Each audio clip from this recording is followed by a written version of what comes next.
शुभ संध्या। सभी को मेरा प्रणाम। मैं doctor Nishan Tak international forum for promoting homeopathy के हिंदी सत्र के 633 डे पर आप सभी का हार्दिक स्वागत करता हूं। आप सभी अवगत हो गए कि आईएपीएच फोरम एक अंतर्राष्ट्रीय होम्योपैथी संस्था है जो पिछले कोविड काल से निरंतर दैनिक वेबिनार का आयोजन करता आ रहा है। प्रारंभ में ये अंग्रेजी और मलयालम भाषा में किया जाता रहा, तत्पश्चात राष्ट्रीय भाषा हिंदी में भी आयोजन किया जाने लगा। इस प्रकार के कार्यक्रम का मुख्य उद्देश्य होम्योपैथी के विशिष्ट पहचान के तहत सभी इच्छुक लोगों के साथ होम्योपैथी ज्ञान का साझा करना और सभी के बीच एक सद्भावना को प्रोत्साहित करना। आइए आज की इस बैठक को प्रारंभ करने से पहले हम 1 मिनट का मौन रखें और ईश्वर से मार्गदर्शन प्राप्त करें। धन्यवाद। मैं आप सभी का पुनः स्वागत करता हूँ। मैं आज की इस बैठक में मुख्य अतिथि डॉक्टर सौरभ अरोड़ा सर का हार्दिक स्वागत करता हूँ। Doctor Saurabh Arora sir, gold medalist MD homeopathy, faculty the London college of homeopathy UK, member registration society of homeopathy UK, guest faculty doctor B R Sur homeopathy medical college hospital research centre and Bakson homeopathy medical college, founder initiative to promote research in homeopathy vivid homeopathy, ex senior research fellow CCRH INMS SHMC 2008 to 2014, ex-house physician 2007-2008, author of 47 plus articles including 20 plus peer reviewed, 27 plus journal articles in homeopathy, experience 70 plus year। आज का जो हमारा topic है 4 pillar of homeopathy. मैं doctor मैं मुख्य अतिथि से आग्रह करना चाहूंगा कि आप अपना व्याख्यान प्रारंभ करें। थैंक यू डॉक्टर शांत। थैंक यू सानी सर इस मंच पर दोबारा आमंत्रित करने के लिए। और अच्छा लगता है कि जब आप कोई चीज़ मतलब शेयर करते हैं, आप साझा करते हैं। मेरी आवाज़ सबको क्लियर है? जी सर, जी सर। थोड़ा सा क्षमा चाहूँगा, थोड़ा सा गला बैठा हुआ है, तो अगर आवाज़ बीच में थोड़ा सा अगर हिचकिचाऊँ तो थोड़ा सा क्षमा प्रार्थी हूँ। आज का जो सौरभ जी, अभी कुछ इस साल जितने भी स्पीकर आ रहे हैं सबके गले बचे हुए, मेरे भी गले बचे हुए सर मौसम ही ऐसा है सर, मौसम ऐसा है सर। मौसम ऐसा है। ठंड के मजे ले रहे हैं हम लोग। मैं 1 मिनट अपनी पहले स्क्रीन एक बार शेयर कर लेता हूँ, उसके बाद फिर मेरी स्क्रीन आई थिंक सबको विजिबल है। जी सर, जी सर। सो आज का जो टॉपिक है, जो विषय है, थोड़ा हटके है। मतलब कुछ शुरू से आदत रही है कि होम्योपैथी में कुछ हटके करें। सो चीज़ें नई नहीं है, लेकिन टॉपिक थोड़ा हटके है, क्योंकि ये सब चीज़ें हम लोग बहुत अच्छे से बहुत सालों से करते आए हैं और करते रहेंगे। और मुझे लगता है कि मेरा एक्सपीरियंस कुछ भी नहीं है। और क्योंकि जो बाकी प्रैक्टिशनर्स हैं, जो अटेंडीज हैं, उन सबका एक्सपीरियंस काफ़ी लोगों को मेरे से ज़्यादा होगा। और ये चीज़ वो कुछ मुझे लगता है कि एक टाइम बाद वो इस चीज़ को ओके करेंगे कि ये चीज़ होती है। सो स्टार्ट करते हैं, धीरे धीरे चलते हैं कि ये 4 पिलर्स, ये 4 स्तंभ है क्या। हमने 3 स्तंभ पढ़े थे। आज मैंने डिस्कस करा था अपने वाइफ डॉक्टर भारती से, तो बोलते हैं सौरभ 3 पिलर्स थे। मैंने कहा 4 पिलर है होम्योपैथिक प्रैक्टिस के। होम्योपैथी की बात नहीं जो हो रही, अभी होम्योपैथिक प्रैक्टिस की बात हो रही है। सो ये 4 पिलर्स हैं क्या। उससे पहले जानते हैं कि होम्योपैथी कॉम्प्लेक्स साइंस है। ये हर किसी के समझ में नहीं आती। हमारी एक जिंदगी का बहुत बड़ा हिस्सा निकल जाता है जब हमें समझ में आता है कि हम होम्योपैथी क्या कर रहे हैं, या हम होम्योपैथी में क्या कर रहे हैं। सबका एक लाइन ऑफ प्रैक्टिस है, एक तरीका है, एक यूनिक वे है प्रैक्टिस करने का। लेकिन वो तरीका जो है ना, हमें कुछ सालों बाद समझ में आता है। 2 साल, 3 साल, 5 साल, 10 साल, 15 साल, 20 साल, 40 साल, 50 साल में लगता है होम्योपैथी में ये भी था, होम्योपैथी में ये भी हमने नहीं पढ़ा। तो एक कॉम्प्लेक्स साइंस है, एक आर्ट है, एक कला है। होम्योपैथी पढ़ ली लेकिन उसको अप्लाई नहीं किया तो कोई फायदा नहीं। तो ये एक इन डेप्थ, एक गहराई वाली कला है जिसको हर कोई बहुत जल्दी नहीं सीख पाता। इसके लिए एक डेडिकेशन चाहिए, एक समर्पण चाहिए। खाली होम्योपैथी शौकिया प्रैक्टिस वाले दिन मुझे लगता है चले गए हैं। और क्योंकि अब बिल्कुल हमने इसको एज अ प्रोफेशन अपना लिया है, हम फुल टाइम इसके अंदर है, हमारी रोजी रोटी है, चीज़ों का जरिया है।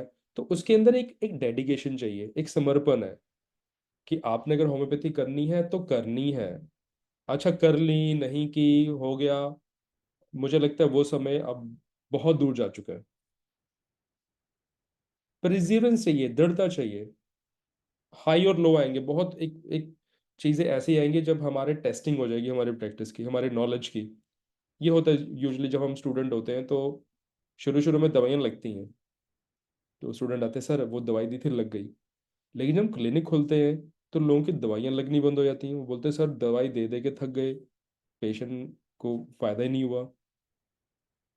तो हमें उस टाइम पे हम सबको ये मतलब गाइड करते हैं सर, ये उनको सुझाव देते हैं कि नहीं लगे रहो।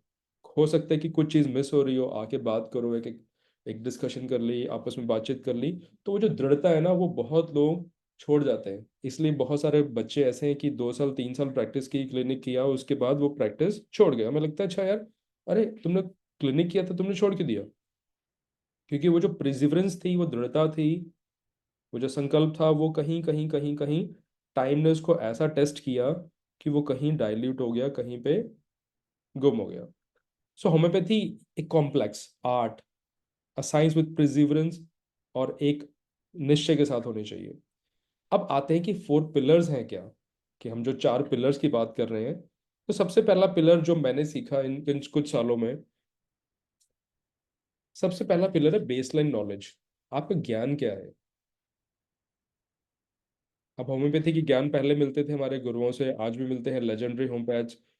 उस दिन आप डॉक्टर एस एन सिंह को सुन रहा था, तो उन्होंने बोला कि उनके जो गुरु थे वो लेजेंडरी होम्योपैथ्स थे, हमारे गुरु वो हैं। सो ज्ञान कहाँ से मिला, ज्ञान कैसे मिला, ज्ञान क्यों मिला, ये सबसे जरूरी है होम्योपैथी में आने के लिए। लोग किताब पढ़ के होम्योपैथी प्रैक्टिस कर रहे थे पहले, आज भी होंगे। जो हमारे डीएचएमएस है उनको ज्यादा एक्सपीरियंस है आजकल के एमडी होम्योपैथ से। पहले कहते थे अरे डीएचएमएस, अरे डीएचएमएस, उनका 30 साल का एक्सपीरियंस, उनकी दवाई निकालने का तरीका आजकल के रिसर्च स्कॉलर या एमडी लोगों से ज्यादा अच्छा है। तो वो बेसलाइन नॉलेज कहाँ से मिली उनको, वो जो ज्ञान था वो कहाँ से मिला? वो सबसे पहला पिलर है। क्योंकि उससे हम क्या कर रहे हैं, उस ज्ञान से हम कोई चीज ऑब्जर्व कर रहे हैं, कोई चीज को पढ़ रहे हैं, समझ रहे हैं और ग्रहण कर रहे हैं। किताबी ज्ञान की बात अभी आएगी कि क्या क्या सोर्सेज है, बट वो ज्ञान जो है वो कहीं से भी मिले, अगर हमने उसको ग्रहण कर लिया, उसको हमने सीख लिया, समझ लिया, देख लिया। कई बार क्या होता है कि आप क्लास में बैठे हैं, अब आप अपने पुराने दिन याद कीजिए कि क्लास में बैठे थे, तो मिटेरा मिटेगा कि किसी टीचर ने एक टिप दी, उस टाइम तो समझ नहीं आई, लिख ली, रजिस्टर पे लिख ली, गोल हो गया। 10 साल बाद वो रजिस्टर उठा के देखा, अरे सर ने ये जो टिप दी थी, अरे ये तो बहुत कारगर है। आज के समय में ये टिप हमें कोई देता ही नहीं कि इस तरह से दवाई को यूज करो। तो वो जो ज्ञान था जिसको हमने इग्नोर किया, नहीं पढ़ा या छोड़ दिया, वो आज हमारे लिए सबसे जरूरी है। आज हम टिप्स के पीछे भागते हैं, और जब हमारे टीचर्स हमें ये लिखवा रहे होते थे तो हमें गुस्सा आता था, अरे कौन लिखेगा 4 लाइनें, कौन लिखेगा 10 लाइनें, अरे एक पेज पूरा भरवा दिया, 1.5 पेज पूरा भरवा दिया, रजिस्टर खत्म हो गया। लेकिन आज उसकी अहमियत जो है हमें ज़्यादा समझ में आती है, क्योंकि हम प्रैक्टिस के उस दौर में हैं जहाँ पर हमें थोड़ा सा इसके साथ एक समन्वय लेना है। तो वो ये जो नॉलेज, ये जो ज्ञान है, ये खाली पढ़ने से नहीं होता, इसे ग्रहण करना पड़ता है। और वो कहीं से भी ले सकते हैं आप, किताब हो सकती है, कोई एक लिटरेचर, आजकल हमारे सुविनियर्स जो हम लोग कॉन्फ्रेंसेस में सुविनियर्स मिलते हैं, हम उससे ले सकते हैं। कोई एक आर्टिकल है, कोई एक मैगजीन है, हमें लगता है अच्छा ये किसी और ने लिखा है। मुझे अच्छे से याद है, डॉक्टर डीपी रस्तोगी हर एक चीज़ को नोट करते थे, चाहे वो कोई छोटा ऑथर हो, चाहे कोई बड़ा स्पीकर हो, वो जहाँ बैठते थे वो अपने पास उनका लिखते थे कि अच्छा मुझे यहाँ से ये टिप मिल गई, मैं इसको लिख लूँ। उन्होंने हमें भी पढ़ाया है। 2005 की बात बता रहा हूँ, 5-6 की, जब हम फाइनल ईयर में थे, तो तब डॉक्टर डीपी रस्तोगी सर आते थे और क्लिनिकल टिप्स जो वो उन्होंने अर्जित की, जो उन्होंने एक्वायर किए, वो साझा करते थे, शेयर करते थे। आज की डेट में हम अगर किसी कॉन्फ्रेंस की बात करें, तो मुझे सबसे बेहतर ये चीज लगती है कि जो पर्दे के पीछे की वार्तालाप होती है ना, वो सबसे अच्छा सोर्स है नॉलेज का। एक स्पीकर ने स्टेज पे क्या बोला, ठीक है, सबकी एक अपनी रिस्पेक्ट है, सब चीज़ है। लेकिन जो उनके साथ चाय पर चर्चा होती है ना, जो उनके साथ एक लंच पर चर्चा होती है कि सर अरे आपने इसमें कौन सी दवाई दी, अरे सर आपने इसमें क्या दिया, वो ज़्यादा ज़रूरी है। तो जो एक बेस लाइन नॉलेज है, अगर वो सबसे स्ट्रांग है, तो होम्योपैथी में हमारी जड़ स्ट्रांग है, हम जड़ की बात करते हैं, हम होम्योपैथी में जड़ से ठीक करेंगे। अपनी जड़ तो पहले मजबूत करें। तो जो किताबें, जो लिटरेचर, जो आर्टिकल्स, जो मैगजीन्स हमें मिली, हमने पढ़े, उसमें से हमने जाने अनजाने वो ग्रहण करना शुरू किया, जो हमें कुछ साल बाद याद आता है, अच्छा यार यही वहां पढ़ा था, अरे ये तो हमने वहां पढ़ा हुआ है। हमें चाहे रेफरेंस याद ना हो, आज भी अगर कोई स्टूडेंट ऑर्गेनन के कुछ चीज़ें पूछता है, हम कॉन्सेप्ट बताते हैं, हो सकता है हमें फॉरिज्म ना याद हो कि 245 में है या 247 में है, लेकिन हमें पता है यार ये जो कॉन्सेप्ट है ना, ये जो फील है, अच्छा ये वहां दी हुई है। राइट, सो ये पहला पिलर है कि हमने एक बेसलाइन नॉलेज जो थी वो ले ली। अब इससे हमें एग्जैक्टली क्या मिला? हमें मिली नॉलेज ऑफ डिसीज। हम उस दिन एक सज्जन आए, अरे होम्योपैथी में तो, किसी ने फेसबुक पे भी पोस्ट किया था कि होम्योपैथी में तो खाली सिम्टम देख के दवाई देते हैं, बीमारी की जरूरत क्या है? अरे जरूरत नहीं है, आप किसी को मेडिकल इशू करेंगे तो क्या उस मेडिकल के पर्चे पे आप 50 सिम्टम लिख के देंगे कि mister Satveer, father son of this, resident of this, presented with these 10 15 20 complaints for which he was advised rest for 2 days? No, हम मेडिकल क्या करेंगे कि ये सफरिंग फ्रॉम माइग्रेन और वॉट एवर, एक नॉलेज ऑफ डिसीज है, बीमारी क्या है। पेशेंट कहता है सर मुझे बीमारी क्या है, और डॉक्टर साहब ने बीमारी खुद ही नहीं पड़ी हुई। एक लाइकन का पेशेंट आया, एक बड़े रिनाउंड होम्योपैथ के पास गया, लेकिन वहां से उनको वो चीज नहीं मिली जो उनको चाहिए थी। उनको दवाई मिलने से उन्होंने पूछा सर मुझे तकलीफ क्या है? नहीं नहीं, हम तकलीफ के ऊपर नहीं जाते, हमें सिर्फ दवाई देने से मतलब है, हम सिर्फ दवाई देंगे और दवाई देके हम इसको देखेंगे। वहां पे उसका जो एंथुजियाज्म था ना, वो जो था कि मुझे ट्रीटमेंट लेना है, वही खत्म। अरे आप ट्रीटमेंट जैसे मर्जी करें, दवाई आप बीमारी का नाम तो बताएं। Lichen, simple lichen. आप प्रिस्क्रिप्शन के ऊपर नहीं जा रहे, प्रिस्क्रिप्शन आप सिंगल डोज देनी है, मल्टीपल डोज देनी है, कॉम्प्लेक्स देनी है, सिंपल देनी है, वो सब आपकी मर्जी, बट एक बीमारी का नाम वो कब आएगा? जब आपकी बेसलाइन नॉलेज स्ट्रांग है। आज की डेट में हम किसी भी जगह पे खड़े होते हैं तो सबसे पहले हम केस प्रेजेंट में बीमारी का नाम बताते हैं, जरूरी है। कि role of homoeopathy in PCOD, अरे डायग्नोसिस क्या मिला, कैसे देखा डायग्नोसिस, ट्रीटमेंट पार्ट पे भी हम आएंगे, वो बात की बात है, बट वो तब मिलेगा जब हमने अपना बेसलाइन नॉलेज अच्छे से पढ़ा होगा। सो एक knowledge of disease, aphorism third भी यही कह रहा है कि नॉलेज ऑफ डिसीज आपने ले ली, आपने नॉलेज ऑफ मेडिसिनल पावर ले ली। अब किसी सज्जन ने किसी फोरम पे बताया कि ये दवाई मैंने पढ़ी नहीं हुई, बोरी में उठा के देखी, रही बहुत बहुत अच्छी दवाई है।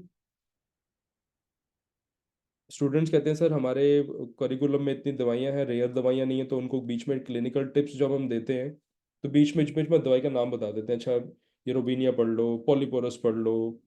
ठीक है, ऐसी दवाइयां जो आपके करिकुलम के बाहर है लेकिन आपकी नॉलेज का हिस्सा होनी चाहिए। आप कल को क्लिनिक बैठेंगे तो कुछ एक दवाइयां आपको ऐसी स्पेसिफिक रेमेडीज भी आनी चाहिए, specific not to disease but to the patient, to the condition. So वो नॉलेज कहाँ से आएगी? जब हमने होम्योपैथी की एक बेसिक नॉलेज, बेसिक ज्ञान लिया होगा। उसी के आगे चलेंगे कि ड्रग मेडिसिन रेमेडी में फर्क क्या है। फिर मेरे क्लिनिक पर 400 दवाइयां सजा के रखी हुई हैं, क्या मैं पेशेंट को 400 दवाइयां दे रहा हूँ? मैं एक दे रहा हूँ, मैं सीरीज में 2 दे रहा हूँ, मैं फॉलोअप में इंटरकरेंट दे रहा हूँ। तो वो जो रेमेडी बनी, वो जो दवाई मेडिसिन से रेमेडी बनी, उसका कॉन्सेप्ट क्या है, वो मुझे कौन सिखाएगा? मुझे पहले, सबसे पहले किताब सिखाएगी। ऑगरन पढ़ूंगा, मटीरिया मेडिका पढ़ूंगा, नैश पढ़ूंगा, टालर पढ़ूंगा, एनएम चौधरी पढ़ूंगा, केंट पढ़ूंगा, पोटेंसी कॉन्सेप्ट वहीं से आएगा कि अच्छा लोअर टू हायर जाना। बुगर पढ़ूंगा, अच्छा लो पोटेंसीज देनी है। सो नॉलेज ऑफ मेडिसिनल पावर जो है, वो दूसरा सबसे बड़ा ज्ञान जो है, जो हमें अर्जित करना चाहिए और हम लोग करते हैं। अगला आता है चॉइस ऑफ रेमेडी। स्टूडेंट का सबसे पहले ये क्वेश्चन होता है कि सर हमने केस डिस्कस कर लिया, सर दवाई कौन सी दें? अरे आप निकालो दवाई, आपने रेपर्टराइज कर लिया, आपने उसके सिम्टम ले लिए, लेकिन जो कॉन्फिडेंस था वो तो है ही नहीं। वो कॉन्फिडेंस कब आएगा? जब आपको वो नॉलेज होगी, अच्छा रेपर्टरी में ये सिम्टम हमने ले लिए, ये हमने उसको रुब्रिक लिया, ये हमने उसकी दवाई को इस तरीके से निकाला। तो ये नॉलेज जो है, ये बेसलाइन नॉलेज है। आजकल रेपर्टरी के सॉफ्टवेयर आ चुके हैं, लेकिन सॉफ्टवेयर के बावजूद जो सिलेक्शन ऑफ रेमेडी है, जो दवाई हम लोग क्लिनिक में चूज करते हैं, उसके लिए एक आर्ट ही काम आता है, उसमें बेसलाइन नॉलेज ही काम आती है। आप एआई से दवाई नहीं पूछ सकते आजकल क्योंकि आर्टिफिशियल है, रियल इंटेलिजेंस यूज करते हैं। आर्टिफिशियल इंटेलिजेंस को थोड़ा सा हेल्प ले, मदद ले, लेकिन डिस्क्रिप्शन तो खुद करें। तो चॉइस ऑफ रेमेडी। अगला आता है प्रॉपर डोज।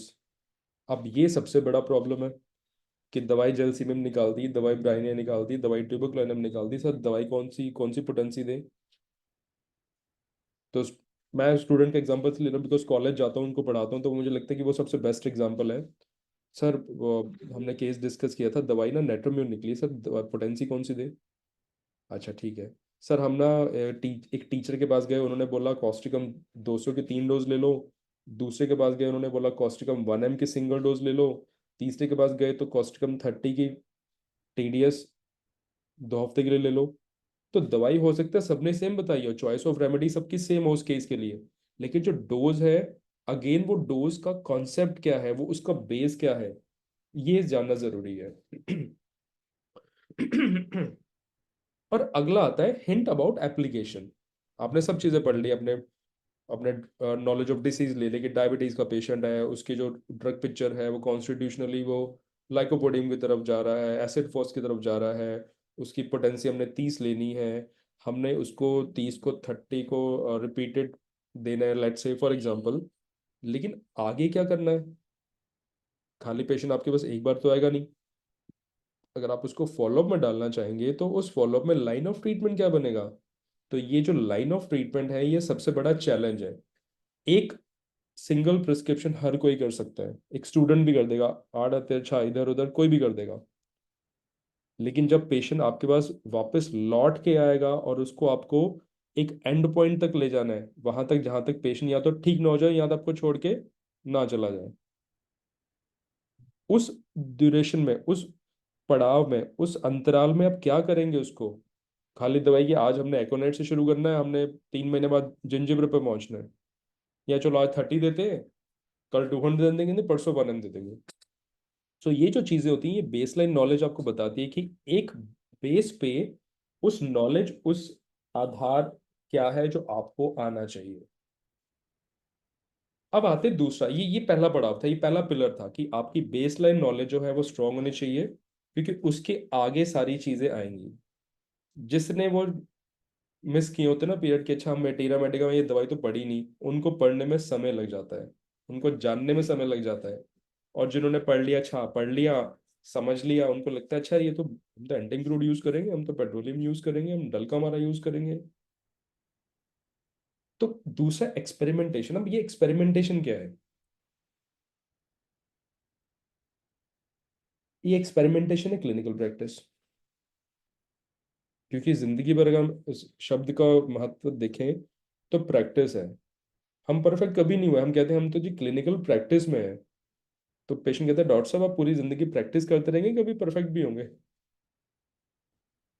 सो हम उनको बोलते नहीं, हम तो देखो जो स्टूडेंट है lifelong, doctor is a lifelong student, because he practice for the lifetime. हर एक नया पेशेंट आपको एक नई चीज सिखाता है, और ये जाने अनजाने हम लोग प्रैक्टिस में एक्सपेरिमेंट करते हैं। अच्छा अरे सर ने बोला था 1 mg देनी है तो आज 1 mg देंगे। अच्छा सर ने किसी और सर ने बोला कि 30 देनी, तो आज हम 30 देंगे। सो हम धीरे धीरे ना दे के देखते हैं कि अच्छा चलो आज पेशेंट आता है, आज पेशेंट आएगा तो उसको ये दे के देखेंगे। ओवर द टाइम, समय बीतने पर हमें वो एक्सपेरिमेंट के रिजल्ट आने शुरू होते हैं, और उसके बाद हम अपना लाइन ऑफ प्रैक्टिस चूज करते हैं। 2-3 साल लगते हैं कि कोई एलएम पे जम कर जाता है, कोई रिपीटेड पे जाता है, कोई पॉलीफार्मेसी पे जाता है, कोई पेटेंट प्रैक्टिस पे जाता है। बट उस प्रैक्टिस में के आयाम में ही एक्सपेरिमेंट करने में टाइम लग जाता है, क्योंकि आपको आपको अपने हाथ से देना है। अगर किसी ने रेस्टॉक 1 mg से कोई इनफर्टिलिटी का केस ठीक किया है, तो जरूरी नहीं कि आपके हाथ से भी वो होगा, क्योंकि ना तो वो पेशेंट आपके पास है, ना वो रेस्टॉक्स 1 mg की समझ आपके पास है, ना वो एप्लीकेशन आपके पास है, बस खाली दवाई की acid falls in hair fall. और मैं आपको बताऊं, acid falls in hair fall, like suppose आपने एक्सपेरिमेंट किए, तो पहले 3 हफ्ते बहुत अच्छा काम करेगी, उसके बाद ना वो एक प्लेटो पे आ जाती है। नहीं काम करती। आपको इंटरकरेंट कोई ना कोई देनी पड़ती है, आपको नेट टर्मिनल देनी पड़ेगी, सप्लाई लाइन देनी पड़ेगी। देनी पड़ेगी क्यों? क्योंकि एक्सपेरिमेंट था, एक्सपेरिमेंट कामयाब नहीं हुआ।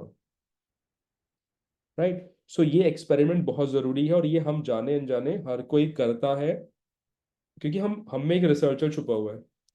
हैनमन ने क्या किया? हैनमन की भी जो प्रैक्टिस थी वो एक्सपेरिमेंटेशन से शुरू हुई।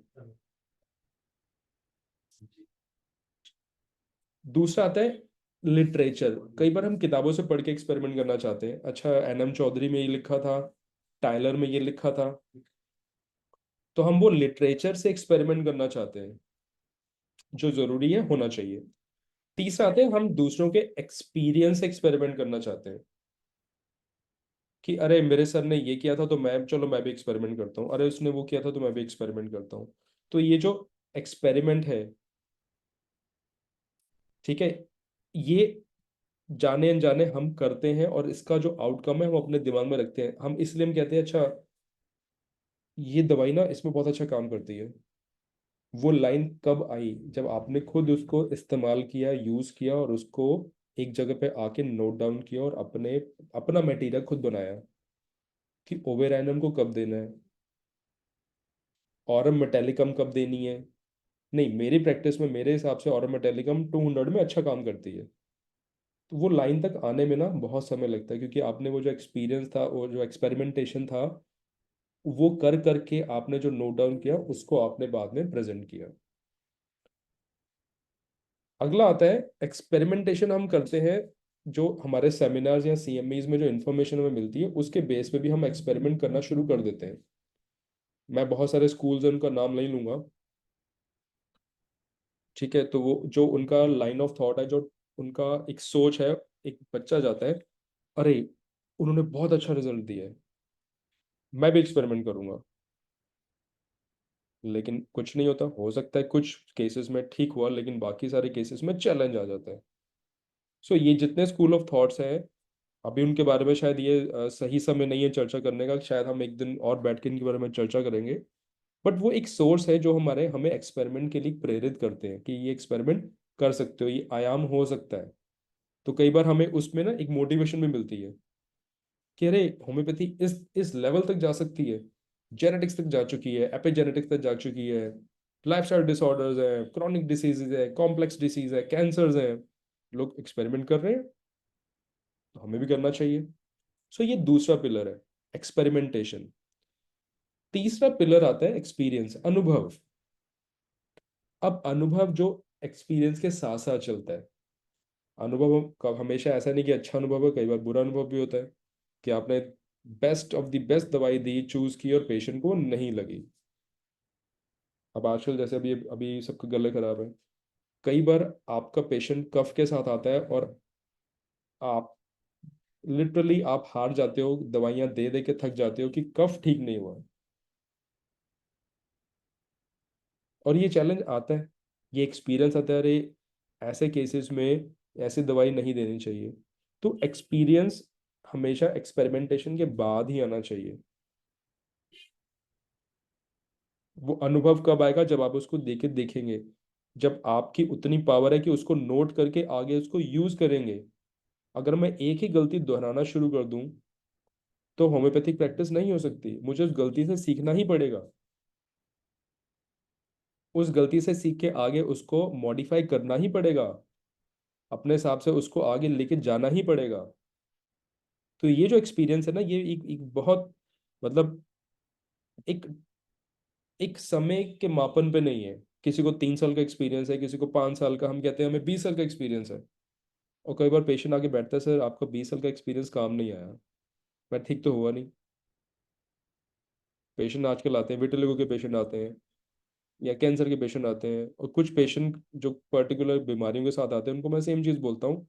आप ऑनलाइन अगर पढ़ के आए कि मैंने 100 मरीज ठीक किए, तो मेरे लिए आप 101वें मरीज हैं, और आप मेरे लिए यूनिक हैं। आपका मेरे साथ जो एक्सपीरियंस रहेगा वो यूनिक एक्सपीरियंस रहेगा। मोटा मोटा मैं गाइड कर सकता हूँ कि हो सकता है कि अब आपको कम टाइम लगे, लेकिन श्योरिटी गारंटी तो नहीं है उसको आप ठीक कर पाएंगे, नहीं कर पाते। कई बार सिंपल चीज़ आपको बहुत लंबा टाइम ले लेती है।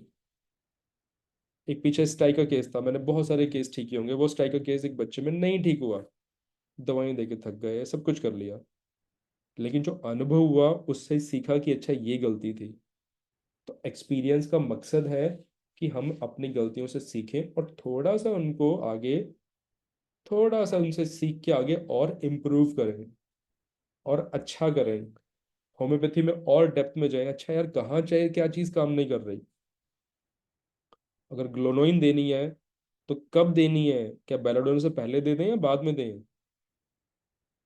हम कहते हैं बेलाडोना, केल्केरिया, टुबुकुलिनम, ये सीरीज में क्यों है, क्योंकि इस पे एक स्टडी हो चुकी है। वो जो एक्सपीरियंस था उस स्टडी का, उन्होंने कुछ हजारों बच्चों में बेलाडोना, केल्केरिया, टुबुकुलिनम सीरीज में दिया। तो हमने वो एक्सपीरियंस जो था, अनुभव था, वो अपने क्लिनिक पे इस्तेमाल किया। तो जो एक्सपीरियंस है वो अपना एक्सपीरियंस हो सकता है कि भाई मैं सब एक्सपेरिमेंट करूंगा, मैं किसी से कुछ नहीं सीखूंगा, जो भी आएगा मैं सबको अपने लेवल पे अपने तरीके से देखूंगा, चाहे वो अच्छा एक्सपीरियंस है, बुरा एक्सपीरियंस है, प्लस है, माइनस है उधर है, मैं नोट करूंगा। मैं किसी से बात नहीं करने वाला। और कई बार होता है मैं दूसरों के एक्सपीरियंस से सीखता हूँ। यही चीज हम डिस्कशन में लाते हैं, जो मुझे आई थिंक सबसे अच्छी लगती है कि जब हम किसी सेमिनार या उसमें जाते हैं, किसी वर्कशॉप में चले गए, किसी कांग्रेस में चले गए, तो स्टेज पे बात करने से अच्छा जो पीछे की बात होती है ना, वो ज्यादा इंपॉर्टेंट होती है। वो जो दूसरों का एक्सपीरियंस था कि अच्छा ये गलती मत करना, लेकिन इसका भी एक नेगेटिव इम्पैक्ट हो सकता है। एक बार मैं आपको एक्सपीरियंस बताता हूँ। हमारे एक टीचर ने हमें बोला कि जब भी इन्होंने ग्रेफाइटिस दिया तो ग्रेफाइटिस से एग्रीवेशन हुआ। ये बात बता रहा हूँ मैं 2004 या 5 की। जब फाइनल ईयर में आते आते ना आपको टीचर्स बोलते हैं ये दवाई यूज़ मत करो, ये यूज़ करो। तो 2005 के आसपास उन्होंने बोला कि मैंने जब भी ग्रेफाइटिस दिया, मुझे अपने केसेस में एग्रीवेशन मिला। वो डर ऐसा बैठा कि कुछ सालों तक ग्रेफाइटिस यूज़ ही नहीं किया। क्यों? क्योंकि डर था, अरे यार ग्रेफाइटिस देंगे और जैसे मैम को वहाँ पे एग्रीवेशन मिलती थी, कहीं हमारे पेशेंट में एग्रीवेशन ना हो जाए। सल्फर, लोग कहते हैं सल्फर यूज़ मत करो, और मैं आपको बताऊं मैंने इस पे भी एक्सपेरिमेंट कर लिया। मैंने सल्फर रिपीटेड देके देखी, कुछ एक केसेस में कुछ नहीं हुआ, पेशेंट को अच्छा फील हुआ। अब मैंने ग्रेफाइटिस देनी शुरू की, उस डर को निकाला कि अरे यार ये तो दूसरे का एक्सपीरियंस था, मेरे पास वो जो केस है क्या वो सेम केस है जो उनके पास था, तो मुझे ये सोचना है। तो मैंने उस अनुभव को थोड़ा सा एक्सपेरिमेंट और थोड़ा सा मोटिवेशन के साथ मिक्स किया कि नहीं यार देखे देखते हैं कि कैसा होता है। रस्टॉक्स और एपिस एनिमिकल माने जाते हैं, लेकिन मजे की बात है कि ये एनिमिकल तब होते हैं जब ये फिजियोलॉजिकल डोज में होते हैं, क्योंकि जो बोरिक में आपकी डिस्क्रिप्शन है वो फिजियोलॉजिकल डोजेस की डिस्क्रिप्शन है। पोटेंसीज में आप बहुत लोग सहमत होंगे कि इन दोनों दवाइयों को अगर आप आगे पीछे भी दे रहे हैं तो कोई प्रॉब्लम नहीं होती। होती होगी कुछ पर्टिकुलर टाइप ऑफ केसेस होंगे, बट एट लार्ज अगर आप एपीज रेस्टॉक्स दे रहे हैं कोई प्रॉब्लम नहीं है, बिकॉज हाँ अगर आप उनको फिजियोलॉजिकल डोज में, जो पहले कॉन्सेप्ट था हैनेमन के टाइम पे, बोरिक के टाइम पे, तो वो फिजियोलॉजिकली एक दूसरे के साथ इंटरेक्ट करेंगे, डायनामिकली नहीं करेंगे। तो ये जो अनुभव है इसको बहुत सोच समझ के लेना चाहिए, क्योंकि ये तीसरा सबसे बड़ा पिलर है कि मेरा तो अच्छा अनुभव है, मैंने दूसरे का खराब अनुभव भी ले लिया, उससे सीखा, डरा नहीं। तो जो डर है ना, वो चीज़ आई थिंक होम्योपैथी में बहुत ज़्यादा कई बार हमें सिखा दी जाती है कि अच्छा ये यूज़ मत करो, वो यूज़ मत करो। क्या लॉजिक था वो नहीं सिखाया गया, भाई डर बैठा दी कि एक्सपीरियंस था कि ये चीज़ ठीक नहीं है। सो ये तीसरा सबसे बड़ा पिलर है। अब चौथा पिलर आते हैं इंट्यूशन पे। अंतर्ज्ञान, इंट्यूशन। यार इस पेशेंट को ना ये दवाई देनी चाहिए, या मुझे लग रहा है इसको ना इंटरकरंट, ये ना माइजमेटिक प्रिस्क्रिप्शन है, इसको इंटरकरंट जाएगा। ये जो इंट्यूशन है ना, इसको डेवलप करने में, इसको सीखने में कई बार जिंदगी निकल जाती है। हम जितने बड़े सीनियर होम्योपैथ के पास जाते हैं, कि हम अपना केस जैसे हमने डिस्कस किया कि सर ये जो दवाई थी मैंने ये दवाई दे के देखी, ये नहीं लगी, तो वो 2 मिनट सुनेंगे, चुपचाप सुनेंगे और बोलेंगे अच्छा एक काम करो, जाके ना उसको रेस्टॉक्स की सिंगल डोज दे दो। अब पूछने की हिम्मत नहीं कि सर हमने रेस्टॉक्स क्यों दी। रेस्टॉक्स उनकी इंट्यूशन थी, और वो इंट्यूशन किस पे आधारित थी, उनकी नॉलेज पे, उनके एक्सपेरिमेंटेशन पे, उनके एक्सपीरियंस पे, और उस रेमेडी के फील पे, क्योंकि रेमेडी का जो थीम आता है ना, ये थीमेटिक मैथमेटिका का पार्ट है। हम होम्योपैथी प्रैक्टिस तो सभी करते हैं कि अच्छा ये दे दो, वो दे दो, ये दवाइयाँ दो, 4 दवाइयाँ दो, 2 दवाई, 1 दवाई, वट एवर। लेकिन एक टाइम पे आके ना हमें वो इंट्यूशन भी कई बार आती है कि नहीं यार, इसको ना ये दवाई जाएगी, ये 4 सिमिलर दवाइयाँ आ रही हैं, बट मुझे लग रहा है कि मेरी फील कह रही है कि इसको ना, सपोज नेट्रोम्योर, एसिड फॉस, इग्निशिया और ऑरोमेटालिकम आपके पास आ गई, आपको लगता है नहीं यार, मेरे को फील आ रही है, मेरे को इंट्यूशन है कि ऑरोमेटालिकम अच्छा काम करेगी। सिमिलर सिम्टम है, सेम सिम्टम है, क्लिनिकल प्रैक्टिस में बैठे तो कोई बहुत ज्यादा आपको रेयर सिम्टम हर जगह नहीं मिलते। आपके 90% जो आपके पेशेंट्स होंगे उनके अंदर आपको कॉमन सिम्टम या प्रेजेंटेशन ही मिलेंगी। तो मैंने वो क्यों चूज किया, मैंने वो इंट्यूशन के साथ चूज किया। तो ये बहुत, ये जो आयाम, ये जो स्तंभ है, ये जो पिलर है, मुझे लगता है ये ना कोई किसी को नहीं सिखाता, ये अंदर से आवाज आती है। इसीलिए बहुत सारे डॉक्टर्स जो हैं, हम क्यों बोलते हैं कि वो लेजेंडरी होम्योपैथ्स हैं, कि उन्होंने कैंसर तक ठीक कर दिया, उन्होंने, ठीक चलो, आई थिंक ये वर्ड ठीक नहीं है, उनको उन्होंने कैंसर डील कर दिया, उन्होंने कैंसर ट्रीट किया, या उन्होंने कुछ इनक्यूरेबल बीमारियां के पेशेंट के पास ज्यादा जाते हैं और वो ज्यादा टाइम भी नहीं लगाते। कई बार हमें सोचने को, देखने को मिलता है कि अरे हम गए, सर ने सिर्फ 2 मिनट सुना, 5 मिनट सुना और दवाई लिख दी, और वो दवाई की प्रिस्क्रिप्शन हमारी प्रिस्क्रिप्शन से बहुत अच्छी थी, वो काम कर गई। कई बार पेशेंट उल्टा होता है, पेशेंट आता है कि सर हम एक बहुत बड़े डॉक्टर के पास गए, उनसे फर्क नहीं पड़ा, आपने वो चीज सुन ली, वो सुन के आधा घंटा सुनी, वो सुन के दवाई निकाली, दवाई निकाल के थोड़ी सी हमने फील ली कि अच्छा इसका माइजमेटिक बैकग्राउंड क्या है, इसकी फील क्या है, इसकी थीम क्या है, अच्छा यार ये इंटरकरेंट देते हैं, यार कोई दवाई काम नहीं कर रही ना, चलो छोड़ो, सल्फर देते हैं। हैनेमन ने भी क्या किया, हैनेमन ने सल्फर, मॉक्सॉल जैसी दवाइयां इंटरकरेंट दी, कोई सिम्टम आपको देखने को मिला ही नहीं वहां पे, आपने सोचा यार सल्फर का एक सिम्टम नहीं, ठीक है, और हैनेमन साहब ने उसको एज इंटरकरेंट यूज कर लिया। तो ये क्यों था?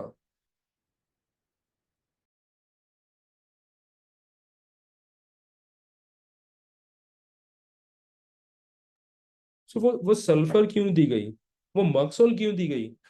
To open up a case, Hahnemann कहता है जब सोरिक बीमारियां आती हैं, to open up that case. वो ओपन अप केस क्या है? इंडिकेशन जाए तो कुछ भी नहीं है, लेकिन वो जो इंट्यूशन थी कि वो सोरिक लेवल पे उसको जाके हिट करो, उसको जाके उतना स्टिमुलेट करो कि केस अपने आप खुल जाए। One sided disease, single symptom disease, एक खाली सिम्टम, और आप उसको मक्सोल दे रहे हैं। जस्टिफिकेशन कहीं नहीं है, बट जस्टिफिकेशन है इंट्यूशन का। अब मजे की बात क्या है कि इंट्यूशन जो है हमारी सोच से परे है, अगर आप सोच के दे रहे हैं तो वो इंट्यूशन नहीं है। ये बात थोड़ा सा सुनने में अटपटी लगे, लेकिन होता है, कई बार हम सोच के देते हैं ना, वो दवाई काम नहीं करती, कई बार लगता है ना ये दवाई की फील आ रही है, ये दवाई में मुझे लग रहा है ये दवाई काम करेगी, वो करती है। सो ये कुछ ना थिंकिंग से परे है, ऑटोमेटिक है, नॉन डिस्क्रिशनरी है। आप उसको परखने में नहीं, नाप तोल के इंट्यूशन नहीं आती कि अच्छा ये देंगे, रेपर्टरी में 10 दवाइयों में से 2 दवाइयां देंगे, वो तो आपने डिस्क्रिशन यूज कर लिया ना, अपना नॉलेज यूज कर ली, एक्सपीरियंस यूज कर लिया। तो वो डिस्क्रिशनरी नहीं है, वो परख से परे है, जैसे होम्योपैथी हमारी समझ के परे है। यहां पर हमें समझना है कि इंट्यूसिस वर्सेस प्रिडिक्शन। अब प्रॉब्लम ये है कि हम जो करते हैं ना प्रिडिक्ट, अच्छा ये हो जाएगा, वो हो जाएगा, वो प्रिडिक्शन है, वो कैलकुलेटिव है, वो इंट्यूशन नहीं है। वो प्रिडिक्शन हमारा एंजाइटी है, वो प्रिडिक्शन हमारा डर है, वो प्रिडिक्शन हमारा एक सोच है। उस प्रिडिक्शन को हम इंट्यूशन का नाम नहीं दे सकते। यहाँ पर आके बहुत सारे जो होम्योपैथ्स हैं, यहाँ पर आके मात खाते हैं।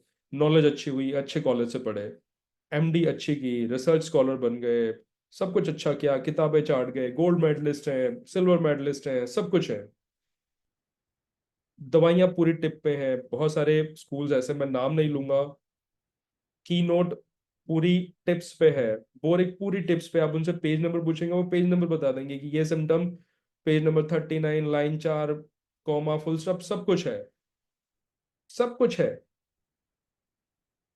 प्रैक्टिस करने गए, तो 0, क्योंकि वो इंट्यूशन डेवलप नहीं हुई, वो बेसलाइन नॉलेज स्ट्रॉन्ग कर ली, एक्सपेरिमेंट कर ले कि जो हम तो 20 मरीज देख रहे हैं रोज के, 50 मरीज देख रहे हैं। अरे ठीक कितने किए, कितनों को मैनेज किया, क्या सीखा? नहीं, सीखने का टाइम नहीं, हम तो बस जाते हैं जी, एक सिम्टम देखा। अब आपकी ओपीडी में आप 3 घंटे बैठे, 3 घंटे में 30 मरीज है, 1 घंटे में 10 मरीज, एक मरीज को 6 मिनट का टाइम मिला, और वो भी 6 मिनट कंपार्टमेंट नहीं है, किसी को 3 मिनट भी होंगे, किसी को 10 मिनट भी होंगे। अब दवाई भी देंगे, समझाएंगे भी, उनसे बात भी करेंगे, नाम भी पूछेंगे, तो सिम्टम लेने का समय कितना आया? 2 मिनट, 3 मिनट। उस 2 मिनट 3 मिनट में आप कितनी प्रिसीजन प्रिस्क्राइबिंग करेंगे? सो ये जो 4 पिलर्स है ना, इनका समन्वय ही सबसे बड़ा खेल है।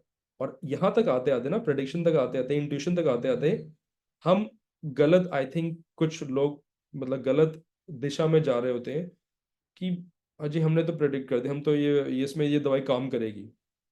नो, आपकी 9 10 में से 9 में काम करेगी, एक में नहीं काम करेगी, और ये फैक्ट है। आपको भी लगेगा यार मैंने तो बेस्ट दवाई दी, मैंने तो ये सोच सोच के बेस्ट दवाई दी, राइट, बट ये काम क्यों नहीं की? क्योंकि मैंने प्रेडिक्ट किया है, मैंने इंट्यूशन नहीं थी, मेरी फेवरेट रेमेडी बनी। अब यही बात अगर हम फेवरेट रेमेडी की ऑर्गेनाइज से उठाएं, तो हैने मैंने क्या बोला कि फेवरेट दवाइयां मत बनाओ। पर्पस ये नहीं था कि फेवरेट दवाइयां प्रॉब्लम है, पर्पस ये था कि फेवरेट दवाइयों के लिए जो हमारा माइंड सेट है, जो उनसे लगाव है, वो प्रॉब्लम है। फेवरेट दवाइयां बीमारी के हिसाब से हम बना के बैठ गए, पेशेंट के हिसाब से बनाओ कि पेशेंट लीन थिन आएगा, डायबिटीज के साथ आएगा तो एसिड फॉस जाएगी। पेशेंट अगर फैट फ्लेयर फ्लैबी है, डायबिटीज के साथ आएगा तो कैलकेरिया भी जा सकती है लाइकोपोडियम के बाद। तो इस तरह से जो हमने वो फेवरेट दवाई बनाई, जो अपनी बहुत की हमने ही बनाना है, वो प्रिडिक्शन वाली बात आ गई कि यार ये दवाई तो वॉट में काम करेगी। और आपको अच्छे से पता है कि वॉट का कोई एक ऐसा केस आता है 3 महीने में, 6 महीने में, जिसमें कोई दवाई काम नहीं करती। आपने रूटा दे के देख ली, आपने रिकॉस्टिकम दे के देख लिया, आपने थूजा दे ली, कैलकेरिया फ्लोर दे दिया, डलकमारा दे दिया, नेट्रामिल दे दिया, उसमें देते हैं अरे सल्फर की डोज दे दो, वो दवाएं काम करना शुरू कर जाती हैं। सो प्रेडिक्शन से हमें थोड़ा सा बचना है, क्योंकि प्रेडिक्शंस इंट्यूशंस नहीं है, हम बात कर चुके हैं। अच्छा, ये सब चीजें हमने कर ली, हमने पिलर्स कर लिए, हमने 1 2 3 4 4 pillars of homeopathic practice: baseline knowledge, experimentation, experience, intuition. लेकिन समस्या क्या है? ये तो मैं सबको पता है, मैंने किताबें पढ़ी हुई हैं, मैं एमडी हूँ, मैंने गोल्ड मेडल लिया है, मैंने सब किया है, मैंने एक्सपेरिमेंट भी कर लिया, एक्सपीरियंस भी ले लिया, इंट्यूशन भी डेवलप हो गई। बट प्रॉब्लम क्या हुई? समस्या कहाँ आई? होम्योपैथी क्यों नहीं बढ़ी? समस्या आई रॉन्ग ऑर्डर। हम में से हर एक, इन जनरल मैं किसी को व्यक्ति विशेष को नहीं टारगेट करना चाहूंगा, तीसरे साल में हर बच्चा आजकल सोच रहा है कि वो हैनेमन से कम नहीं है। आप फेसबुक देख लीजिए, आप सोशल मीडिया देख लीजिए, ऐसे ऐसे cases, I have treated this, I have treated that, this this this this. क्योंकि वो जो ईगो फैक्टर है ना होम्योपैथी में बहुत ज्यादा आता जा रहा है। वो जो हम्बलनेस थी, वो जो झुकाव था कि नहीं हमें सीखना है, वो आई थिंक कहीं छूटता जा रहा है। आज बहुत सारी आपको एग्जांपल मिल जाएंगे कि जो यंग जनरेशन है, सीखने वाले भी हैं लेकिन सिखाने वाले ज्यादा है। हम कहीं किसी सेमिनार या उसमें जाएंगे तो हम पे थोपा जाता है कि अच्छा ये है, क्योंकि उन्होंने जो था बेसलाइन नॉलेज तो ले ली, एक्सपीरियंस पहले लेना चाह रहे हैं।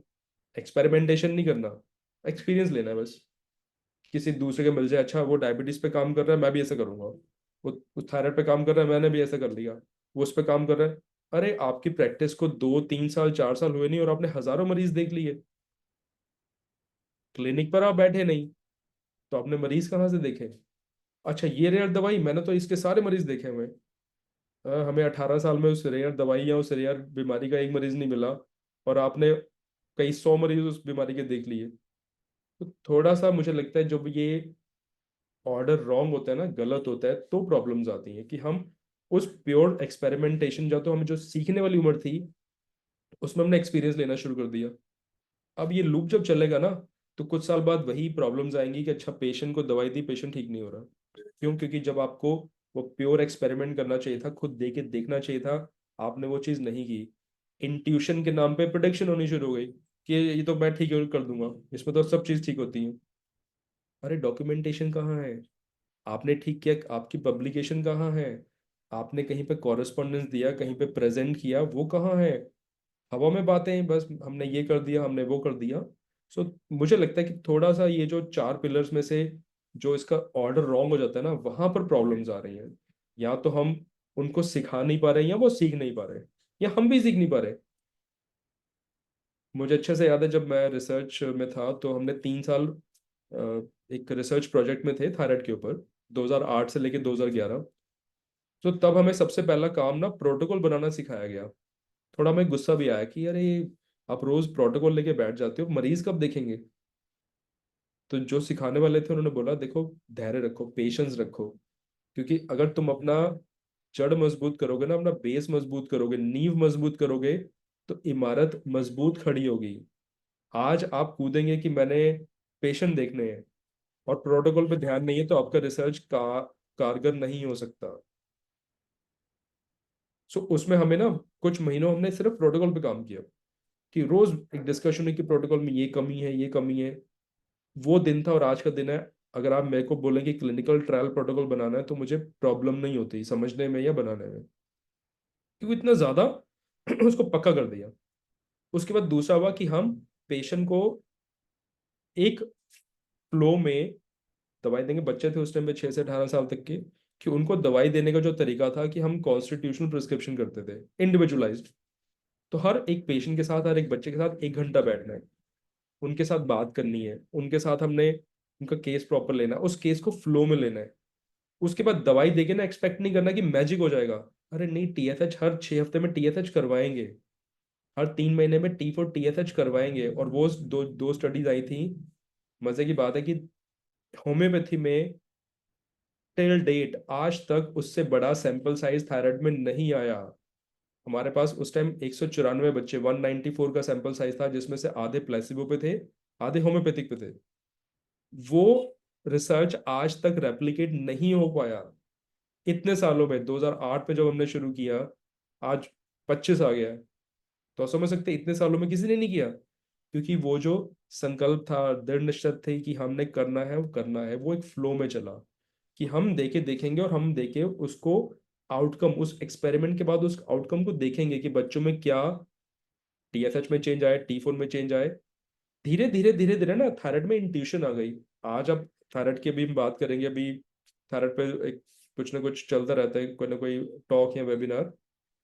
तो आज थायराइड में मुझे प्रॉब्लम नहीं है, कि मुझे पता है थायराइड के केसेस को हैंडल करने का तरीका ये है। मैं चाहे उसको नहीं भी ठीक कर पा रहा, मुझे पता है उसको कहाँ रेफर करना है या कहाँ हैंडल करना है। सो और अभी ये लर्निंग पार्ट है। अभी भी ऐसा नहीं कि ये मैं एक्सपर्ट बन गया। नो, एक्सपर्ट में से कोई नहीं बनता। हम लिखते हैं हम स्पेशलाइज्ड इन डीलिंग विद, हम स्पेशलिस्ट नहीं बन पाते, नहीं बन सकते, क्योंकि छोटी छोटी चीजें होती हैं वो हमें जिंदगी भर सीखनी पड़ती है। सो प्रॉब्लम क्या है कि we want to get quick success, हमें सफलता चुटकी बजा के चाहिए, बिना इस ऑर्डर को फॉलो किए। तो या तो हम फेल होंगे, या हमें कुछ बहुत बड़े चैलेंजेस मिलेंगे। तो इसी के साथ मैं यहीं विराम लूंगा। आई थिंक हम डिस्कशन कर सकते हैं। सो आप सभी का धन्यवाद सुनने के लिए। निशान जी है, आपने एक अच्छा आई ओपनर लोगों को रिफ्रेश किया है ना।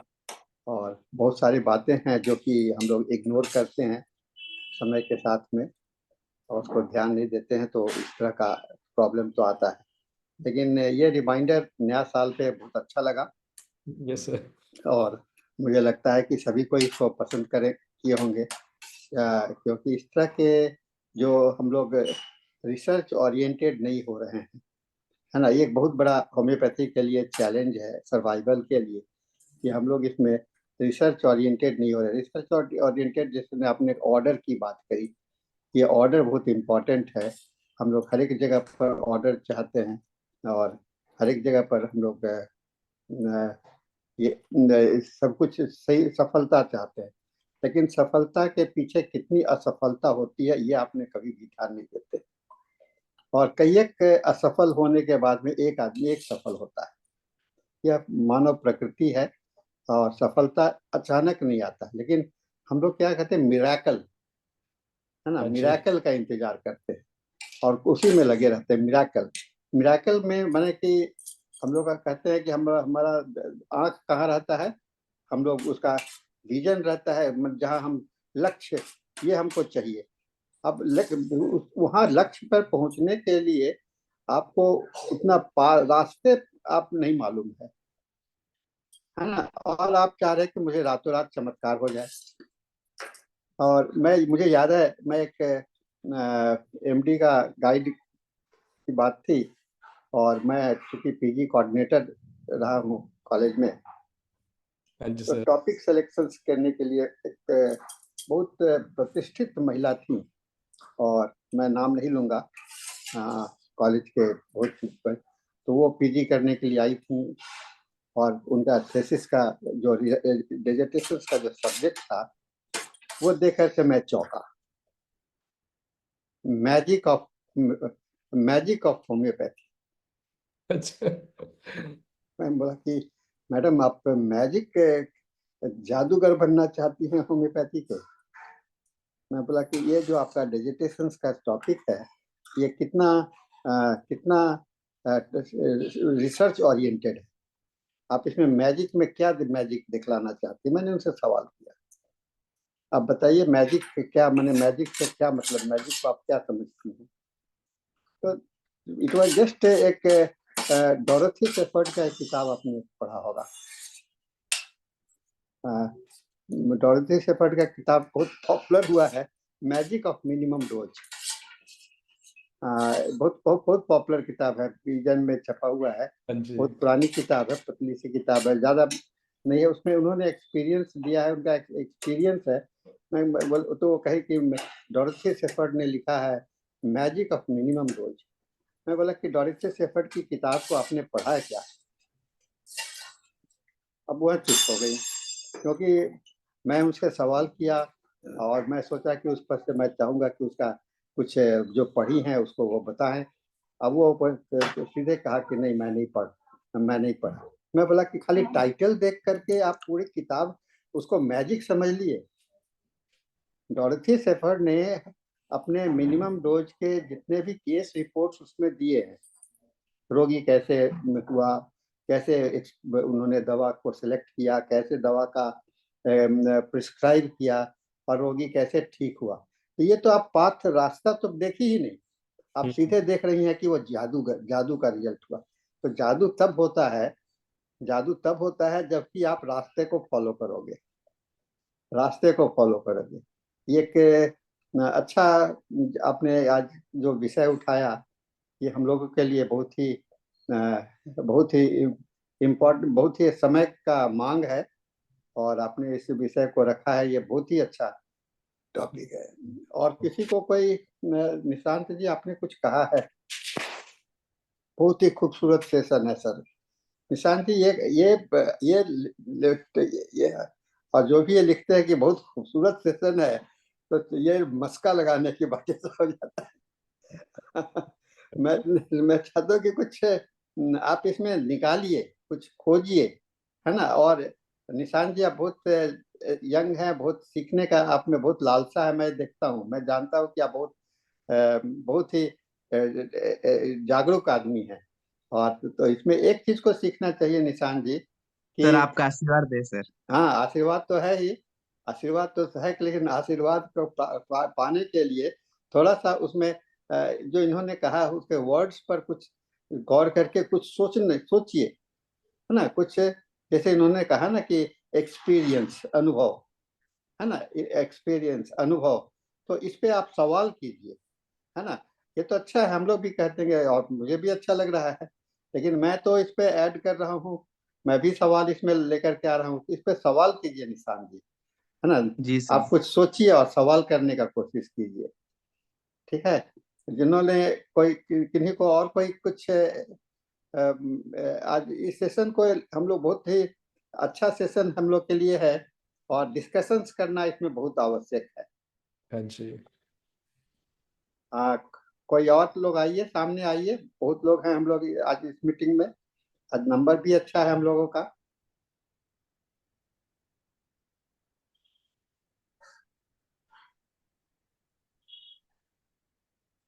बहुत लोग हैं यहाँ पर हम लोग के साथ में। Doctor N C. नारायण हैं, A K. Gupta, doctor A K. Gupta ji आप भी हैं? Doctor A K. गुप्ता, दीपमाला जी।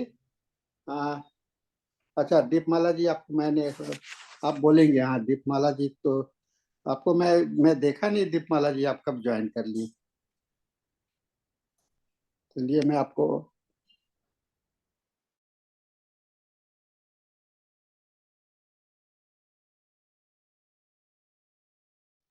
हाँ सर। सर मैंने स्टार्टिंग में ही ज्वाइन किया था, आपने मुझे देखा नहीं, मैं क्लिनिक से घर भी आ गई अभी जस्ट, तो फिर मैंने दोबारा फिर से वो अपना वीडियो ऑन किया। मैं क्लिनिक से ही मैंने ज्वाइन किया था स्टार्टिंग में ही, आपने ध्यान नहीं दिया। हाँ सर, मैं इस पे ये मैं बोलना चाहूंगी, सर ने ये बताया एक्सपीरियंस के लिए, तो क्योंकि प्रैक्टिस लाइन में मैं भी आ गई हूँ, तो मैं भी सर से काफी हद तक सहमत हूँ कि एक्सपीरियंस के बाद ही आपका मेडिसिन आपकी प्रैक्टिस में निखार आता है। जो आप कॉलेज लाइफ में पढ़ते हैं, लेक्चर लेते हैं, अटेंड करते हैं, उससे जो सीखते हैं, बट जब आप प्रैक्टिस में आते हैं तो आपको पर डे क्लिनिकल में अपना कुछ ना कुछ नया जरूर सीखने को मिलता है। इवन आप अपना एक्सपीरियंस, ये पेशेंट को जब आप मेडिसिन देते हैं क्या उसका रिजल्ट आता है, उस पर भी आपका एक्सपीरियंस डिपेंड करता है। अगर आपको रिजल्ट अच्छे नहीं मिल रहे हैं तो फिर आप आपने कुछ नया ट्राई किया, कुछ देखा, फिर सिम्टम्स को फिर से एनालाइज किया, रिपर्टराइज किया, फिर मेडिसिन दिया, तो इससे भी आपको सीखने को जरूर करने के बाद ही आता है। और हमेशा की तरह सर का आपका तो सेशन कहना ही नहीं है, बहुत हमेशा रहता है, बहुत ही अच्छा रहता है। तो आपके सेशन से हम लोग को हमेशा कुछ ना कुछ नया सीखने को मिलता ही है। सबसे मेरी बड़ी बात आवाज ये है कि हाँ सबसे यस बड़ी सर। बात ये है कि बोलिए बोलिए, आप दीपमाला जी बोलिए। हाँ नहीं नहीं नहीं नहीं, नहीं निशान जी बोलिए, आप बोलिए। मैं कहना चाहता हूँ कि सबसे बड़ा मतलब कि ये चीज है ना कि हर चीज का एक्सपीरियंस कर नहीं सकते ना, क्योंकि अगर हर चीज का एक्सपीरियंस करने लग जाएगा तो जिंदगी छोटी हो जाएगी हमारी। हम किसी न किसी हमारे नहीं जो हमारे नहीं, ऐसा पूर्वज है उनको उनका इस पर एक्सपीरियंस मैं अपन लेते एग्री हैं। नहीं हूँ, कहती हूँ ना कि प्रैक्टिस, इस पर मैं भी बोलूंगी, practice makes a man perfect बोलते हैं ना, तो प्रैक्टिस जब तक आप प्रैक्टिस कंटिन्यू आप लगे नहीं रहेंगे, प्रैक्टिस करते नहीं रहेंगे, तब तक आप में परफेक्शन आएगा नहीं। दोनों जगह अब अपनी इस अपनी जगह है, लेकिन दोनों जगह बेटर, दोनों पॉइंट मतलब पॉइंट ऑफ व्यू सही है एक तरह से। सारे पॉइंट ऑफ व्यू सही है, लेकिन इनको ऑर्डर सही रखना चाहिए बस। बस वो, हाँ बस। बिल्कुल बिल्कुल। देखो, पता है क्या है, होम्योपैथी में हम लोगों ने ना जिस दौर से गुजरे हैं, मुझे ये लगता है कि शायद मैं इस चीज़ को पता नहीं मैं कितना जस्टिफाई कर सकता हूँ, लेकिन हमने वो दौर देखा है। जैसे मैं अभी एक पेशेंट को बता रहा था कि मैंने कॉलेज में एडमिशन लिया 2001 में। मैं कॉलेज में फर्स्ट टाइम 2001 में गया। अब उस पेशेंट की उम्र थी 23 साल, तो मैंने उसको बोला कि जितने तुम्हारी उम्र है ना, उतना मेरा होम्योपैथी के साथ जुड़ाव है। ठीक है, तो हमने वो दौर देखा कि जब बेसिक कंप्यूटर भी हम लोग यूज़ नहीं करते थे। मैं मेरे कॉलेज में सबसे पहले मैंने अपने कॉलेज में सबसे पहले जो कंप्यूटर लैब बनी, उसको सबसे पहले कंप्यूटर यूज़ मैंने ही किया क्योंकि मुझे आता वैसे था। ठीक है, तो हमने वो दौर देखा, हमने वो ना वो होम्योपैथी का जो उत्थान होता है वो देखा है। तो आई थिंक यहाँ से हमें उसे आगे लेके जाना है, क्योंकि वो जमाना निकल गया। अभी होम्योपैथी में देखो क्या था कि होम्योपैथी चल रही थी पैशन से। जिन लोगों ने शौकिया प्रैक्टिस की वो उन्होंने गलत नहीं किया, उन्होंने होम्योपैथी को प्रमोट किया। ये बात फैक्ट है, ये फैक्ट है। हम कहते हैं ना कि अच्छा वो डॉक्टर नहीं है, वो DHMS है, what ever, with due respect, but लेकिन जो उन लोगों ने होम्योपैथी को पॉपुलर किया, उसका हमें आज तक फायदा मिलता है। एक गांव दराज में एक होता है ना कि जिसने किताब पढ़ के भी पेशेंट देखे हैं, उसने भी पेशेंट को समझाया कि होम्योपैथी घर घर जा सकती है। लेकिन आज हम लोग इंस्टीट्यूशनली क्वालिफाइड हो गए, हमने MDs कर ली, रिसर्च कर लिया, अब हमें यहाँ से होम्योपैथी को संभालना है। क्योंकि अगर हम अब वो चीज़ें लेके चलेंगे ना, तो होम्योपैथी का डाउनफॉल आएगा। हमें हर साल हमारा ये प्रॉब्लम होती है कि अच्छा होम्योपैथी में बजट नहीं आ रहा, ये नहीं हो रहा, जॉब नहीं है, प्रॉब्लम्स हैं। अरे होम्योपैथी को निखारेंगे तो उसमें एवेन्यूज बढ़ाएंगे ना, क्लिनिकल प्रैक्टिस में एवेन्यूज बढ़ेंगे तो देखो, लोग तो नहीं कम हो रहे, पॉपुलेशन कम नहीं हो रही, यूजर कम नहीं हो रहा। तो हमें होम्योपैथी को यहाँ पे हर हर आयाम से संभालना है, चाहे वो पॉलिटिक्स है, चाहे वो प्रैक्टिस है, चाहे वो इंट्यूशन है, एक्सपीरियंस है, एक्सपेरिमेंटेशन है। अब हमें लगता है कि उनको थोड़ा सा ना मैटेरियलाइज करके हमें आगे लेके जाना चाहिए। ये मेरा सबमिशन है। एक चीज ये भी है सर कि मतलब कि बोलते हैं कि मतलब कि जो भी नया स्टूडेंट आता है ना, वो बोलता है कि मतलब कि होम्योपैथी में कुछ नहीं है, लेकिन होम्योपैथी में इतना कुछ है ना जो मतलब अपन सोच भी नहीं सकते। देखो, मैं उस पे वो क्यों कहता है, एक स्टूडेंट क्यों कहता है, क्योंकि उसको जॉब नहीं दिख रही। वही पेरेंट्स तो। हमारे पास काउंसलिंग के लिए आते हैं, सर इसको BHMS करवा दें, जॉब तो है नहीं। जी अरे सर। आप क्लिनिक देखो, इतने क्लिनिक खुले हैं वहाँ पे। एक एवरेज प्रैक्टिशनर आज की डेट में किसी भी अगर स्टेट में है, एक एवरेज प्रैक्टिशनर अपने लिए अच्छा कमा रहा है।